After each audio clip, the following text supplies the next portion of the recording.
Baik, Assalamualaikum warahmatullahi wabarakatuh. Kita masuk ke pertemuan ke-13, yaitu tentang manajemen risiko keuangan. Walaupun bisnis wajarnya terkait dengan produksi dan distribusi produk dan jasa, kontribusi nyata dari sebuah bisnis kepada masyarakat adalah asumsi dan manajemen risiko. Manajemen risiko sangat menantang di level internasional terkait dengan banyaknya faktor yang harus dipertimbangkan. Ya, jadi dalam lingkungan bisnis kita belajar lingkungan bisnis itu ada aspek sosial, ada aspek budaya. Nah, ketika dalam sebuah MNC ketika mau memasuki negara baru atau host country-nya, nah dia harus menyesuaikan dengan selera penduduk setempat. Mobil misalnya. Mobil harus disesuaikan dengan budaya setempat. Jepang itu membuat mobil itu untuk yang dipasarkan di Indonesia. Nah, yaitu adalah yang paling dominan itu adalah minibus ya. Nah, kenapa? Karena orang Indonesia ini suka pergi bersama-sama ya. Dia lebih ketika kalau memasarkan ke Indonesia, yang paling dominan itu adalah kendaraan untuk keluarga, karena kita biasanya suka bersama-sama. Jepang bikin mobil, nah untuk di negara lain, nah, misalnya kalau kita lihat di negara lain, nah yang paling laku itu adalah kendaraan-kendaraan seperti sedan, ya. Minibus tidak terlalu. Nah, kenapa sedan? Nah, karena orangnya lebih individual. Budaya di sana itu budaya individual. Oke, itu baru dari satu segi budaya. Nah, kemudian ketika memasarkan, nah kita juga harus mempelajari budaya setempatnya. Nah, contohnya bagaimana saya sering menyentuhkan bagaimana McD itu dia menyesuaikan dengan selera lokal atau KFC. Kalau di negara lain mungkin KFC itu nggak ada nasinya, mungkin kentang sama ayam, kemudian hamburgernya. Tapi kalau di Indonesia ada nasinya. Nah, ada citra lokalnya di sana. Citra lokal. Ya, itu dari segi budaya. Jadi apa lagi risiko yang terkait selain budaya lagi? Itu perubahan nilai kurs. Ya. Perubahan nilai kurs itu akan sangat mempengaruhi pendapatan sebuah produk di negara tersebut. Ya. Kalau seandainya nih ada sebuah perusahaan Amerika Serikat, dia melakukan kegiatan ekspor ke Indonesia. Nah, kalau sekarang ini dia enak. Kalau sekarang ini jadi semakin lemah rupiah, maka semakin lemah rupiah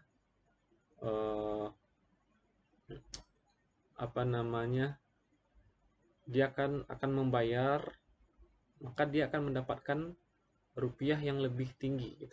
Nah, ketika dia melakukan ekspor. Tapi kalau rupiah dia menguat, nah tentu uang dalam rupiah yang diterima tentu lebih sedikit. Nah, itu baru dari segi sisi selisih kurs foreign exchange-nya. Ya, banyak lagi ada faktor masyarakat setempat. Faktor masyarakat setempat ya seperti yang budaya tadi, kemudian sangat menantang di level internasional. Nah, contohnya mungkin ada produk-produk yang dari lokal yang bisa bersaing dengan merek internasional. Contohnya Unilever ini dia punya produk untuk kesehatan, produk untuk perawatan diri. Nah, ada perlawanan produk ini dari perusahaan Indonesia itu sendiri. Contohnya kalau Lifebuoy, nah sampo Lifebuoy lawannya itu sampo Zinc, gitu. Sampo Zinc dari Wings. Wings itu kan perusahaan dari Indonesia ya. Nah, gitu.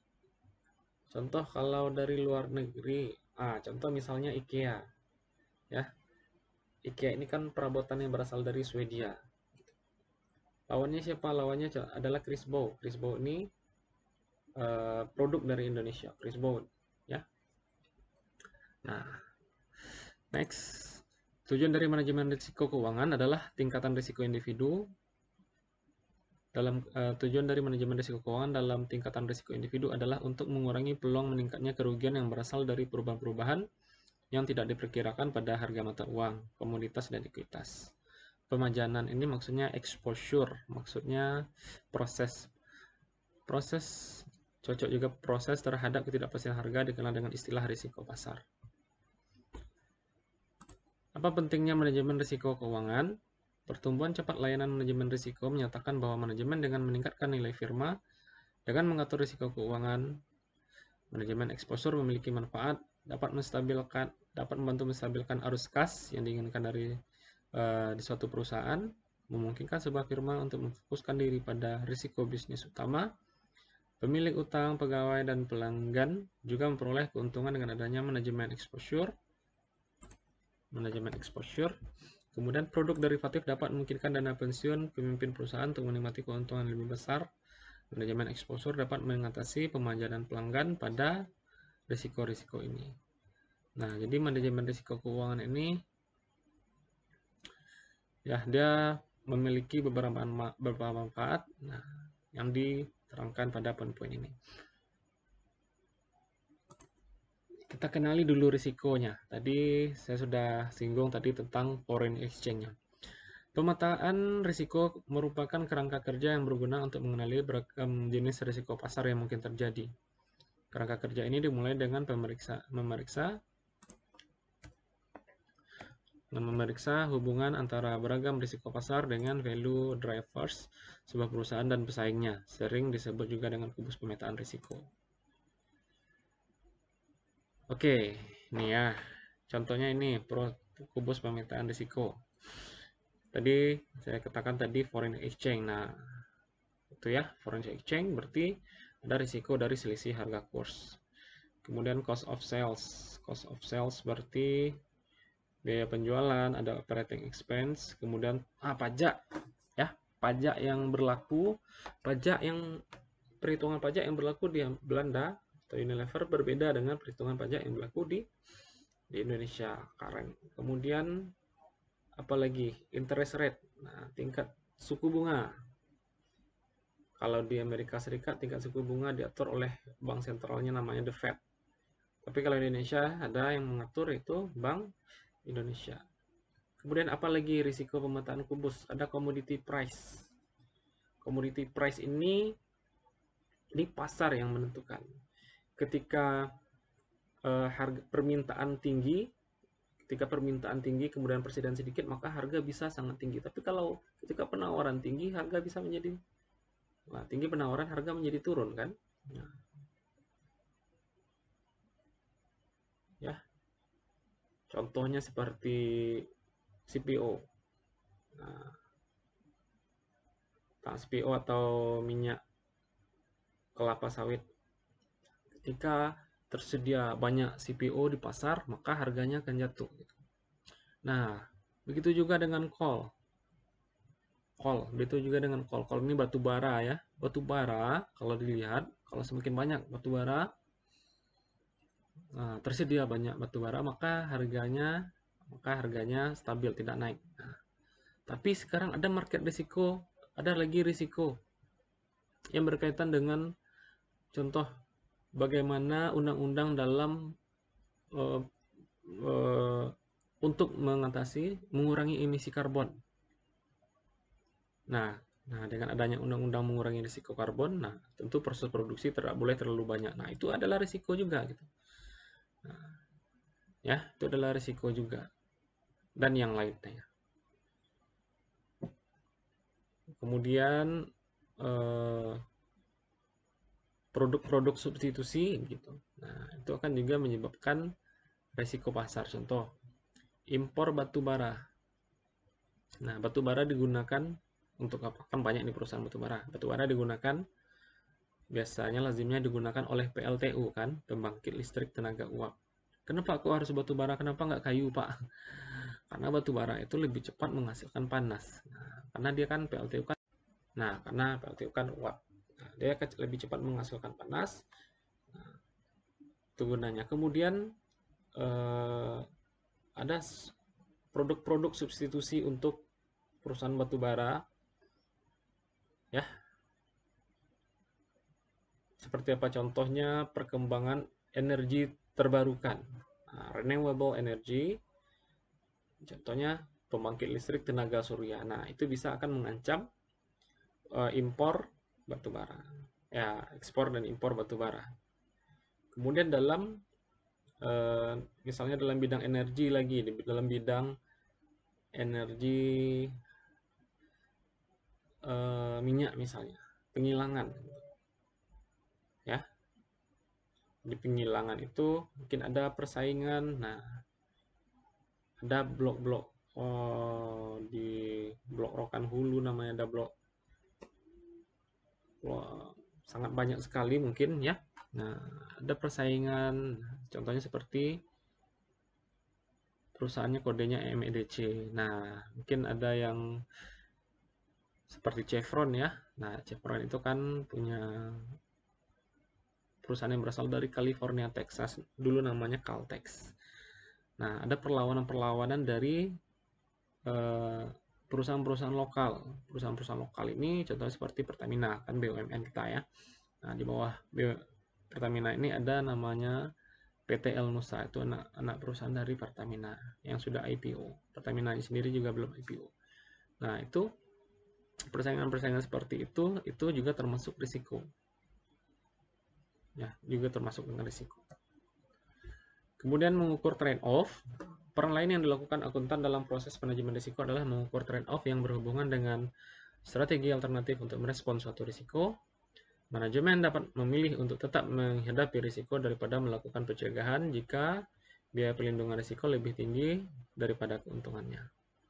Sebagai contoh, importir yang memiliki kesepakatan pembelian perusahaan yang terbilang dalam mata uang asing dapat memilih untuk tidak melakukan pencegahan risiko jika dia yakin mata uang asing akan melemah sebelum tanggal pengiriman. Seorang akuntan akan mengukur keuntungan dari pencegahan biaya risiko dan biaya yang dikeluarkan, juga biaya keuntungan terdahulu dengan cara mengamati pergerakan pasar. Manajemen risiko dinilai di dunia nilai tukar mengambang. Nilai tukar atau risiko valuta asing merupakan bentuk risiko yang paling umum yang dihadapi oleh perusahaan-perusahaan di banyak negara. Buka laporan keuangan terserah, tapi kalau ada seandainya dia ada aktivitas melakukan ekspor, ada aktivitas piutang, kemudian piutang atau hutang ke luar negeri, cari di situ ada selisih kurs, rugi selisih kurs, atau untung selisih kurs. Nah, itu akan kelihatan di sana. Nah, itu adalah salah satu risiko di dunia nilai tukar mengambang. Eksekutif keuangan yang berpengalaman menyatakan bahwa risiko valuta adalah risiko eksternal yang paling sulit dan harus ditangani manajer keuangan. Nah, jadi manajer keuangan harus mampu memanage kira-kira ketika dia melakukan utang atau piutang ke luar negeri, ekspor atau impor ke luar negeri. Nah, dia harus punya perjanjian kurs yang tanggal berapa yang dipakai. Misalnya pasar itu kan 3 nih, ada pasar swap, ada pasar spot, ya. Satu lagi ada pasar kisaran harga berapa yang dipakai. Next, manajemen risiko di nilai tukar mengambang. Dalam dunia nilai tukar mengambang, manajemen risiko terdiri mengantisipasi nilai tukar, mengukur pemanjangan perusahaan terhadap risiko bursa, merancang strategi perlindungan yang sesuai, membangun kendali, manajemen risiko internal. Nah, dan pula meramalkan, forecasting.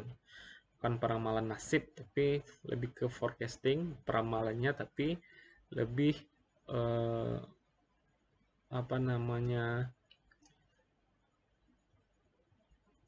secara logis, forecastingnya, peramalan itu secara ilmiah, ya.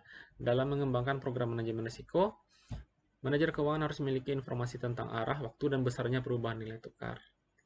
Jika mengetahui prospek nilai tukar, manajer keuangan dapat menyusun pengukuran pertahanan lebih efektif dan efisien. Namun, ketepatan yang pasti dalam memperkirakan pergerakan mata uang masih sulit.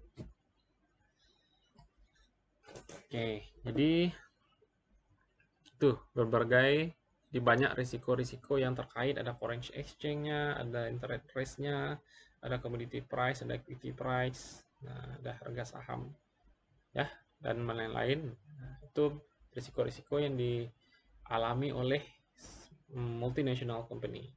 Oke, mungkin sekian pertemuan kita pada hari ini. Terima kasih. Wabillahi taufiq wal hidayah. Assalamualaikum warahmatullahi wabarakatuh.